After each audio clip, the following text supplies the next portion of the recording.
बढ़ गई है। करीब ऐसे 27 डॉक्टर हैं जो कोरोना पॉजिटिव है। पिछले 10 से 15 दिन में इतनी तेजी से कोरोना बढ़ा है। दिल्ली में ये चौथी वेव है।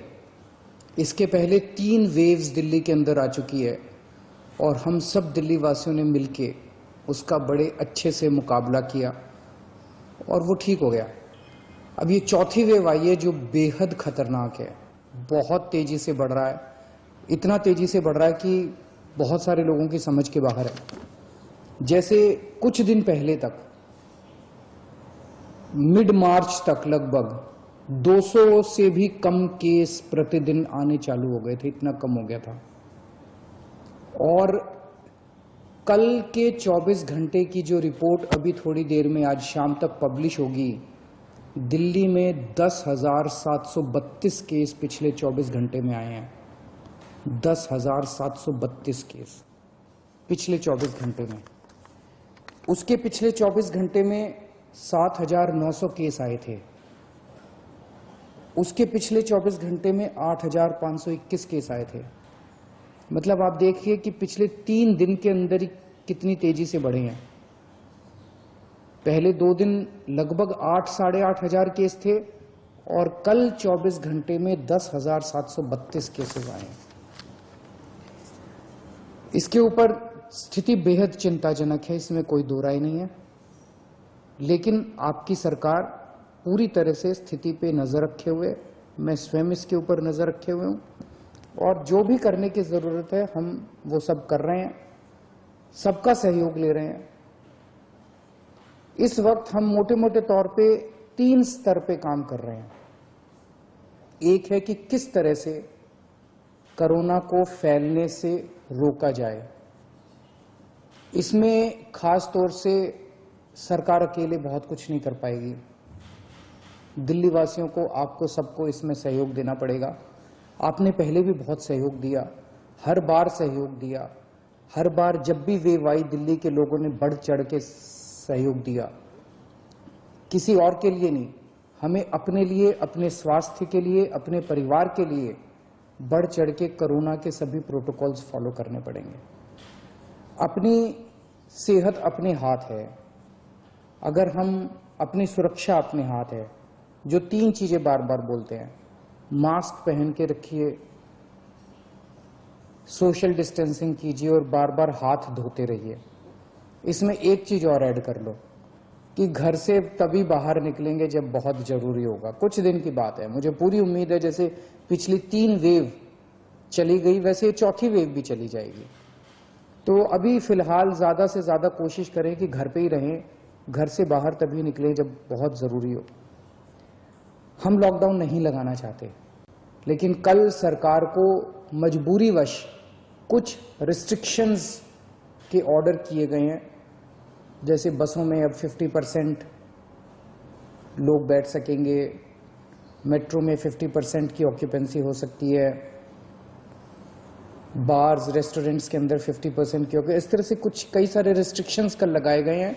आप ही के लिए लगाए गए हैं, आप ही की सेहत के लिए, आपकी सुरक्षा के लिए लगाए गए हैं। आपसे अपील है कि उनको सबको अच्छे से फॉलो करें।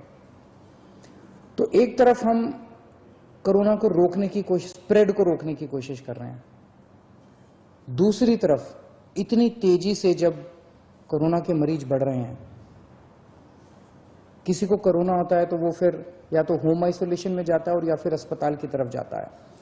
हम चाहते हैं, पूरी कोशिश कर रहे हैं और पूरा इंतजाम किया है कि जब कोई अस्पताल में जाए, उसे अस्पताल की जरूरत पड़े, इलाज की जरूरत पड़े, तो उसे दिल्ली के लोगों को बेस्ट से बेस्ट इलाज मिलना चाहिए। किसी तरह की बेड की कमी नहीं होनी चाहिए, ऑक्सीजन की कमी नहीं होनी चाहिए, वेंटिलेटर की कमी नहीं होनी चाहिए। उसका सारा इंतजाम हम लोग कर रहे हैं। नवंबर के महीने में हम एक पीक देख चुके हैं। नवंबर के महीने में जो पीक आई थी वो 8,500 केसेस की थी। आज हम ऑलरेडी 10,700 केसेस क्रॉस कर चुके हैं। तो ये नवंबर से भी ज्यादा खतरनाक इस वक्त की पीक है। तो हॉस्पिटल, कल मैं LNJP हॉस्पिटल गया था उसका मुआयना करने के लिए। सभी डॉक्टर्स से, नर्सेस से बात हुई, वहां का सारा जायजा लिया। मैं पूरे दिल्ली वासियों की तरफ से अपने डॉक्टर्स को, नर्सेस को, पैरामेडिक स्टाफ को, सबको हाथ जोड़ के सैल्यूट करना चाहता हूं, धन्यवाद देना चाहता हूं कि पिछले 1 साल से लगे हुए हैं वो लोग। उन्होंने अभी भी पूरी तन्मयता के साथ वो लोग लगे हुए हैं। कल उनसे सबसे बात की, हम पूरी तरीके से हॉस्पिटल मैनेजमेंट के ऊपर ध्यान दे रहे हैं। कुछ लोगों के मेरे पास मैसेजेस आए पिछले कुछ दिनों के अंदर कि सर हम इस अस्पताल में गए, इधर बेड नहीं मिल रहा, उसमें गए, उसमें बेड नहीं मिल रहा। वो ऐप जो हमने हॉस्पिटल बेड्स का जारी किया था कुछ महीने पहले, पिछली जो पहली वेव आई थी जून के महीने में, 6 महीने पहले, वो ऐप आज भी काम कर रहा है। तो अगर आपको अस्पताल की जरूरत है, अगर आपको कोरोना हो गया, अस्पताल जाने की जरूरत है, तो किस अस्पताल में बेड अवेलेबल है वो आप अपने ऐप से देख लीजिए। ऐप, सारे लोग ऐप डाउनलोड कर लो और उस ऐप से आप लोग देख लीजिए कि किस अस्पताल में बेड की जरूरत है और कहाँ। तो सीधे मरीज को उधर ही लेके जाओ, एक अस्पताल से दूसरे अस्पताल में जाने की जरूरत नहीं है, पहली चीज। दूसरी चीज, कुछ लोग केवल प्राइवेट अस्पतालों की तरफ दौड़ रहे हैं। प्राइवेट अस्पतालों में बेड थोड़े कम होते हैं। अब दिल्ली के अंदर पिछले 5 साल में आपकी सरकार ने मिलकर दिल्ली के सरकारी अस्पतालों को बहुत शानदार कर दिया है। दिल्ली के सरकारी अस्पतालों में बहुत अच्छा इलाज हो रहा है। पैसे वाले लोग भी दिल्ली के सरकारी अस्पतालों में जा रहे हैं। मेरी आप लोगों से निवेदन है कि सब लोग प्राइवेट अस्पतालों की तरफ मत दौड़िए। सरकारी अस्पतालों में जाएंगे, वहां भी आपको अच्छा इलाज मिलेगा। सरकारी अस्पतालों में भी आप जा सकते हैं। अगर आपका ऐप दिखाता है कि सरकारी अस्पताल में बेड खाली है तो सरकारी अस्पताल में जाइए, लेकिन अस्पताल में तभी जाइए जब आपको जरूरत हो। अगर सब लोग अस्पतालों की तरफ दौड़ने लग गए, अस्पताल कम पड़ जाएंगे। अगर सब लोग अस्पतालों की तरफ दौड़ने लग गए, बेड कम पड़ जाएंगे, आईसीयू कम पड़ जाएंगे, वेंटिलेटर कम पड़ जाएंगे। तो अगर आपको अस्पताल की जरूरत है तभी अस्पताल में जाइए, वरना होम आइसोलेशन में रहिए। अस्पताल के बेड केवल सीरियस मरीजों के लिए रहने दीजिए। अगर आप एसिम्टोमेटिक हैं, अगर आपको सिंपल सिम्टम्स है, ज्यादा बीमारी नहीं है, और अगर आप अस्पताल चले गए तो आपने एक बेड ऑक्यूपाई कर लिया जबकि आपका घर पे इलाज हो सकता था। और अगर कोई सीरियस मरीज आता है अस्पताल के अंदर, उसको बेड नहीं मिलेगा, उसको बाहर वेट करनी पड़ेगी, उसकी मौत हो सकती है, सीरियस मरीज की मौत हो सकती है, उसको अस्पताल की जरूरत है। इसलिए मेरी हाथ जोड़ के सबसे विनती है कि कई लोग मैंने देखा, वो कहते हैं जी मैं तो अस्पताल जाके एडमिट हो जाता हूँ, घर में दूसरों का ना हो जाए।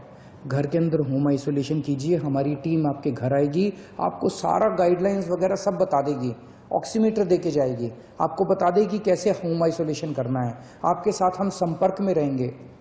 दिल्ली के अंदर दुनिया का सबसे बेहतरीन होम आइसोलेशन का प्रोग्राम चल रहा है, उसका फायदा उठाइए आप। तो इसमें आप सब लोगों की मेरे को सहयोग की जरूरत है कि जब तक अस्पताल में जाने की जरूरत ना हो, अस्पताल मत जाइए। अस्पताल के बेड सीरियस मरीजों के लिए खाली रखिए, ये सबसे जरूरी है। इस टाइम अपने को हॉस्पिटल मैनेजमेंट सबसे जरूरी है। दुनिया भर के अंदर मैंने देखा है किस तरह से अस्पताल कम पड़ जाते हैं। इतनी तेजी से फैलने वाली बीमारी है कि अस्पताल अगर कम पड़ गए तो फिर बड़ी दिक्कत हो जाएगी। मैंने पहले भी कहा था लॉकडाउन के लिए कि लॉकडाउन के पक्ष में मैं नहीं हूं। मुझे लगता है कि लॉकडाउन कोरोना से जूझने का समाधान नहीं है। लॉकडाउन किसी भी सरकार को तब लगाना चाहिए जब उसकी अस्पतालों की व्यवस्था कोलैप्स कर जाए और उसको जरूरत हो कि लॉकडाउन से कोरोना की गति धीमी हो जाती है। अभी अस्पताल की व्यवस्था हमारे कंट्रोल में है, आपका सहयोग चाहिए। अगर आपका सहयोग मिलता रहा और अस्पताल की व्यवस्था काबू में रही, हमें दिल्ली में लॉकडाउन लगाने की जरूरत नहीं पड़ेगी। लेकिन अगर अस्पतालों के अंदर बेड्स की कमी होने लगी और अगर अस्पतालों के अंदर बेड्स नहीं मिलने लगे तो कहीं ऐसा ना हो कि दिल्ली में लॉकडाउन लगाना पड़े। हम दिल्ली में लॉकडाउन लगाना नहीं चाहते, आपका सहयोग चाहिए। और तीसरी चीज, एक हम कर रहे हैं कि स्प्रेड नहीं होना चाहिए, दूसरा हॉस्पिटल मैनेजमेंट, और तीसरा वैक्सीनेशन। आज एक बहुत अजीब विरोधाभास है। कोरोना की दवाई आ गई है, वैक्सीन आ गया है, और उसके बावजूद कोरोना इतनी तेजी से फैल रहा है। हमें कोरोना को हराने के लिए कोरोना से ज्यादा स्पीड पे वैक्सीनेशन करना चाहिए था। जिस तेजी से कोरोना फैल रहा है उससे ज्यादा बड़ी स्पीड से अगर हम वैक्सीनेशन कर देते, हम कोरोना को काबू कर सकते थे। हमारी कोरोना की गति बहुत धीमी है। मैंने केंद्र सरकार से कई बार हाथ जोड़ के निवेदन किया है, केंद्र सरकार को चिट्ठी भी लिखी है, प्रधानमंत्री जी को भी चिट्ठी लिखी है कि ये जितने रिस्ट्रिक्शन लगा रखे हैं वैक्सीनेशन के ऊपर, सब रिस्ट्रिक्शन हटा दीजिए। अभी तो ऐसी जरूरत है कि सरकार, हमारी सरकार तैयार है, दिल्ली सरकार तैयार है, हम घर घर जाके कोरोना की वैक्सीन लगाने को तैयार हैं।